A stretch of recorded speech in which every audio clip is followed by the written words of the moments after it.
కేంద్రంలో municipal commissioner కార్యాలయం వద్ద 2 రోజులు రీలే దీక్షలు ప్రారంభించారు. ఈ సందర్భంగా మున్సిపల్ కార్మికులు మాట్లాడుతూ ప్రభుత్వం వారిని పట్టించుకోవాలని, వారి ఇచ్చిన డిమాండ్లు మున్సిపల్ సిబ్బందికి పర్మనెంట్ కనీస వేతనం 26,000 రూపాయలు, రిటైర్మెంట్ బెనిఫిట్, హెల్త్ ఇన్సూరెన్స్, 60 సంవత్సరాలు పైబడిన అనారోగ్య పాలైన మరణించిన కార్మికుల స్థానంలో కుటుంబ సభ్యులకు పని కల్పించాలని, ఇందిరమ్మ ఇండ్లు కేటాయించాలని సిఐటియు అనుబంధ సంస్థలతోనే రీలే దీక్ష చేస్తున్నట్టు చేపట్టారు. ప్రభుత్వం వెంటనే వీరిని గుర్తించి తమ డిమాండ్లను పరిష్కరించాలని తెలియజేశారు. ఈ కార్యక్రమంలో సిఐటియు ప్రతినిధులు, మున్సిపల్ పరిధిలో పనిచేస్తున్న సిబ్బంది పాల్గొన్నారు. మనకు కనీస వేతనం అనేది ఒక 26,000 రూపాయలు ఉండాలి.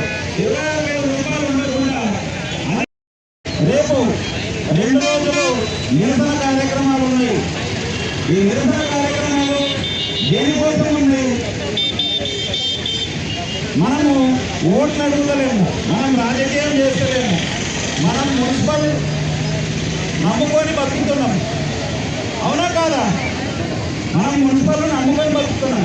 ఇందులో చేసే వాళ్ళు ఎవరున్నారో ఎక్కువ శాతము ఎస్సీ, బీసీ, మైనారిటీలు, ఈ 3 కులాల వారు మాత్రమే ఇందులో చేస్తున్నారు. ఈ పని ఈ మున్సిపల్లో చేస్తున్నటువంటి పని వేరే వాళ్ళు చేస్తారా? చేయరు. కాబట్టి వేరే వాళ్ళు మనకు సపోర్ట్ చేయరు. అర్థమైందా? వేరే వాళ్ళు మనకు సపోర్ట్ చేయరు. ఎందుకంటే నాకు నినాక మొన్న ఒక ఫోన్ వచ్చింది డైలీ మార్కెట్ నుంచి. ఈ చెత్త ఊడిస్తున్నారు, చెత్త ఊడి షాపుల ముందర పెట్టుకుపోతున్నారు అని ఫోన్ వచ్చింది. ఎందుకు వచ్చింది అంటే ఇప్పుడు బండ్లు ఉన్నారు, ఏది చెత్త తీసుకుపోవడానికి ఆటోలు లేవు. ఆటోలు లేకపోతే బాధ్యత మనమేనా? మనం కాదు కదా.